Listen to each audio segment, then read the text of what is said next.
6:45 a.m. The foredeck is underwater.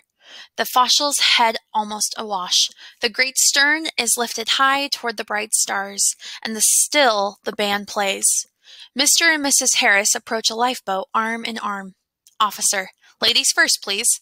Harris bows, smiles, steps back. Of course, certainly, ladies first. Boxhell fires the last rocket, then leaves in charge of boat number 2. 2 a.m. She is dying now. Her bow goes deeper, her stern higher, but there must be steam. Below in the stokeholds, the sweaty firemen keep steam up for the flaring lights and the dancing spark. The glowing coals slide and tumble over the slanted grate bars.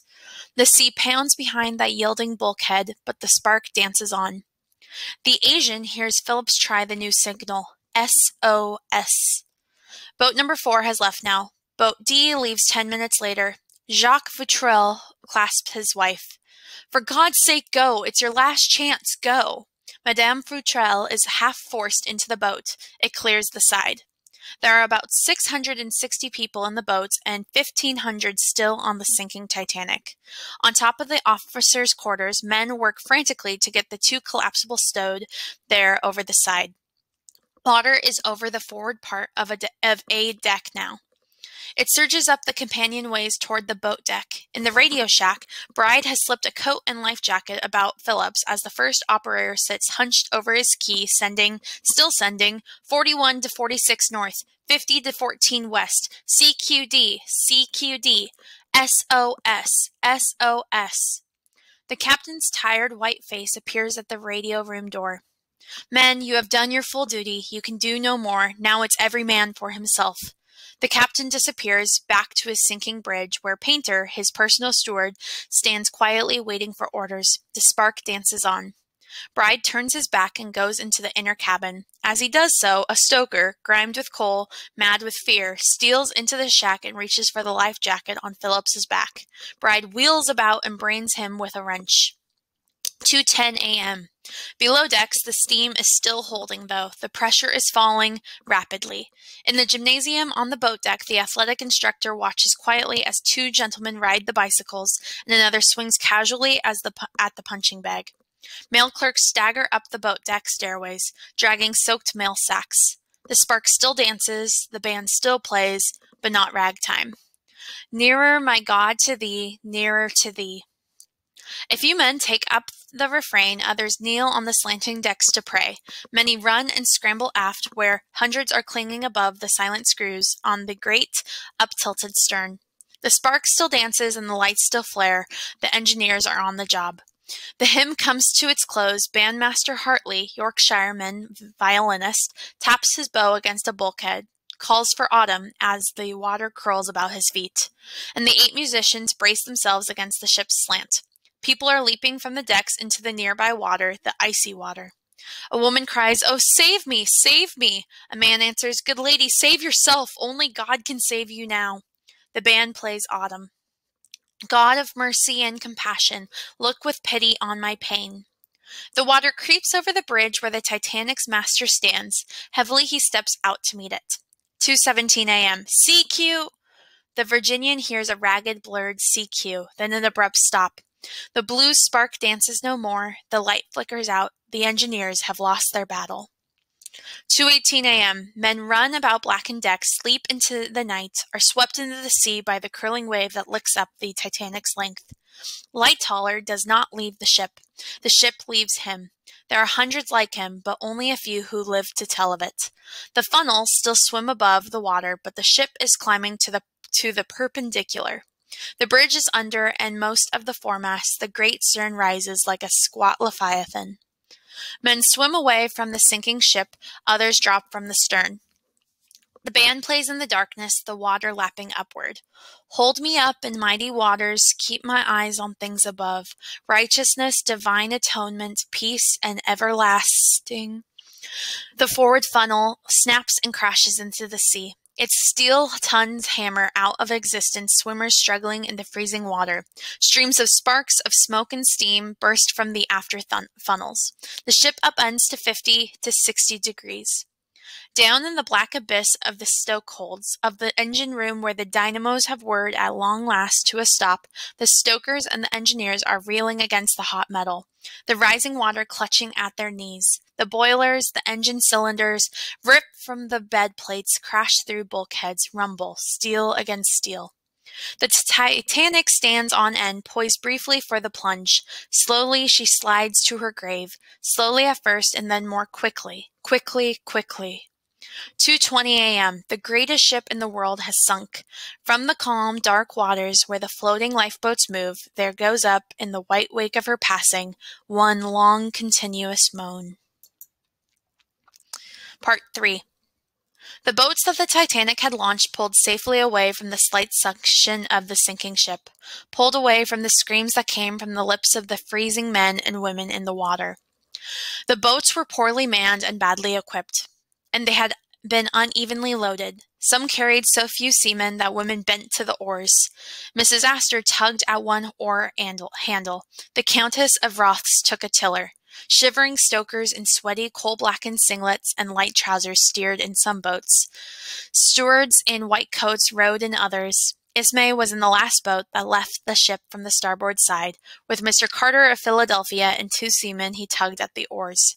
In one of the lifeboats, an Italian with a broken wrist, disguised in a woman's shawl and hat, huddled on the floorboards, ashamed now that fear had left him. In another rowed the only baggage saved from the Titanic, the carry-all of Samuel L. Goldenberg, one of the rescued passengers. There were only a few boats that were heavily loaded. Most of those that were half empty made but perfunctory efforts to pick up the moaning swimmers, their officers and crew fearing they would endanger the living if they pulled back into the midst of the dying. Some boats beat off the freezing victims. Fear-crazed men and women struck with oars at the heads of swimmers. One woman drove her fist into the face of a half-dead man as he tried feebly to climb over the gunwale. 2 other women helped him in and staunched the flow of blood from the ring cuts on his face. One of the collapsible boats, which had floated off the top of the officers' quarters when the Titanic sank, was an icy haven for 30 or 40 men. The boat had capsized as the ship sank. Men swam to it, clung to it, climbed upon its slippery bottom, stood knee-deep in water in the freezing air. Chunks of ice swirled around their legs, their soaked clothing clutched their bodies in icy folds. Colonel Archibald Gracie was cast up there.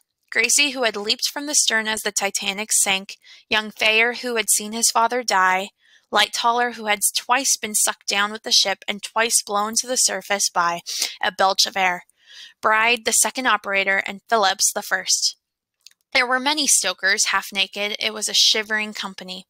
They stood there in the icy sea under the far stars and sang and prayed the Lord's Prayer. After a while, a lifeboat came and picked them off, but Phillips was dead then or died soon after in the boat. Only a few of the boats had lights. Only one, number 2, had a light that was of any use to the Carpathia, twisting through the ice field to the rescue. Other ships were coming hard too. One, the California, was still dead to opportunity. The blue sparks still danced, but not the Titanic's. La Provence to Celtic, nobody had heard the Titanic for about 2 hours. It was 2:40 when the Carpathia first sighted the green light from number 2 boat. It was 4:10 when she picked up the first boat and learned that the Titanic had foundered. The last of the moaning cries had just died away then. Captain Rostron took the survivors aboard, boatload by boatload. He was ready for them, but only a small minority of them required much medical attention. Bride's feet were twisted and frozen. Others were suffering from exposure. 1 died, and 7 were dead when taken from the boats and were buried at sea. It was then that the fleet of racing ships learned they were too late. The Parisian heard the weak signals of MPA, the Carpathia report the death of the Titanic. It was then, or soon afterward, when her radio operator put on his earphones, that the Californian, the ship that had been within sight as the Titanic was sinking, first learned of the disaster. And it was then, in all its white-green majesty, that the Titanic survivors saw the iceberg, tinted with the sunrise, floating idly, packed ice jam about its base, other bergs heaving slowly nearby on the blue breast of the sea. Part 4. It was not until later that the world knew for wireless then was not what wireless is today, and garbled messages had nourished a hope that of all the Titanic's company were safe. Not until Monday evening, when P.A.S. Franklin, vice president of the International Mercantile Marine Company, received relayed messages in New York that left little hope, did the full extent of the disaster begin to be known. Partial and garbled lists of survivors, rumors of heroism and cowardice, stories spun out of the newspaper imagination based on a few bare facts and many false reports, misled the world, terrified and frightened. It was not until the Thursday night when the Carpathia steamed into the North River that the full truth was pieced together. Flashlights flared on the Black River when the Carpathia stood up to her dock. Tugs nosed about her, shunted her toward Pier 54. 30,000 people jammed the streets.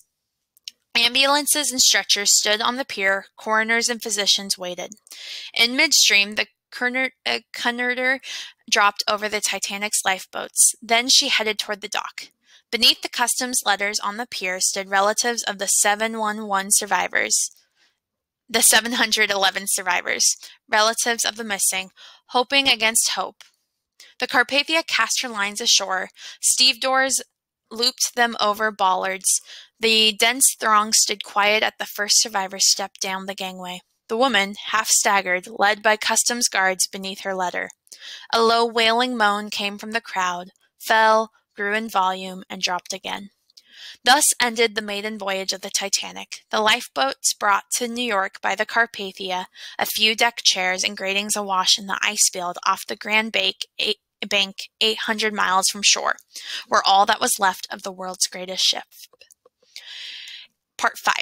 The aftermath of weeping and regret, of recriminations and investigations dragged on for weeks. Charges and countercharges were hurled about. The White Star Line was bitterly criticized. Ismay was denounced on the floor of the Senate as a coward, but was defended by those who had been with him on the sinking Titanic and by the Board of Trade Investigation in England. It was not until weeks later, when the hastily convened Senate investigation in the United States and the Board of Trade report in England had been completed, that the whole story was told. The Senate Investigating Committee, under the chairmanship of Senator Smith, who was attacked in both the American and the British press as a backwoods politician, brought out numerous pertinent facts. Though its proceedings verged at times on the farcical, Senator Smith was ridiculed for his lack of knowledge of the sea when he asked witnesses of what is an iceberg composed, and did any of the passengers take refuge in the watertight compartments? The senators seemed particularly interested in the martial status of Fleet, the lookout who was saved. Fleet, puzzled, growled aside, "What questions they're askin' me?" The report of Lord Mersey, Wreck Commissioner in the British Board of Trade's investigation, was tersely damning. The Titanic had carried boats enough for 1,178 persons, only one-third of her capacity. Her 16 boats and 4 collapsibles had saved but 711 people. 400 people had needlessly lost their lives. The boats had been but partly loaded. Officers in charge of launching them had been afraid the falls would break or the boats buckle under the rated loads. Boat crews had been slow in reaching their stations, launching arrangements were confused because no boat drill had been held, and passengers were loaded into the boats haphazardly because no boat assignments had been made. But that was not all. Lord Mersey found that sufficient warnings of ice on the steamer track had reached the Titanic, that her speed of 22 knots was excessive under the circumstances, that in view of the high speed at which the vessel was running, it is not considered that the lookout was sufficient, and that her master made a very grievous mistake. But should not be blamed for negligence. Captain Rostron of the Carpathia was highly praised. He did the very best that could be done. The Californian was damned. The testimony of her master, officers, and crews showed that she was not at the most more than 19 miles away from the sinking Titanic, and probably no more than 5 to 10 miles distance. They had seen the Titanic's lights. She had seen the rockets. She had not received the CQD calls because her radio operator was asleep. She had attempted to get in communication with the ship. She had sighted by flashing a light, but vainly. The night was clear, reported Lord Mersey, and the sea was smooth. When she first saw the rockets, the Californian could have pushed through the ice to the open without any serious risk, and so have come to the assistance of the Titanic. Had she done what she might have saved many, if not all, the lives that were lost. But she made no attempt. That is the end.